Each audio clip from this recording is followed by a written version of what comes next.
दिनकू दिन बढ़ुची संबलपुर में बेआईन पार्किंग विशेषकर संबलपुर सहर कचेरी छक ठारू लक्ष्मी टकी छक सेपटे फाटक्रु अंठापाली पर्यंत सबुठी बेआईन पार्किंग टिके भिड़ हेले भितर बाहर कष्टकर हो पड़ुछि। एसहित सहर में मालमाल मल गढ़ी उठिथिबा बेले पार्किंग व्यवस्था करूनाहांती मल मालिक जहाँफल लोक मैंने रास्ता को मड़ाई गाड़ी रखुंट फल यात्री मैंने दुर्घटनार शिकार होती। सहर में बेआईन पार्किंग चलता बेले ए सबू देखी चुप जिला प्रशासन काँ भाँ जगार चेकिंग होता बेले अनेक जगार बेआईन पार्किंग करा जाउछि जहाकु नै चिंता प्रकट करिसेंति सहरवासी।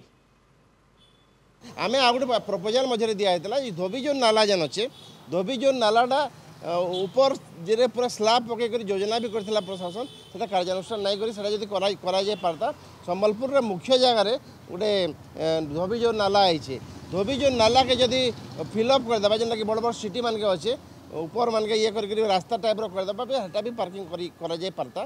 प्रशासन से ऊपर दृष्टि देवार आवश्यकता अच्छी। केते बेले पुलिस गाड़ी पलाला अचानक कहा गोटे देखीदेला कि पार्किंग करी फाइन काटी पलैज ना अवेयरनेस क्रिएट करा होचे ना लोकन को सचेतन करा होचे ना सरकार आड़ू बा पुलिस आड़ू कौन पदक्षेप ग्रहण करा होचे कौन जिनस करा ना हबार जे हाबड़े पड़ला से फाइन दौचे जे ना पड़ला से गली जाऊे।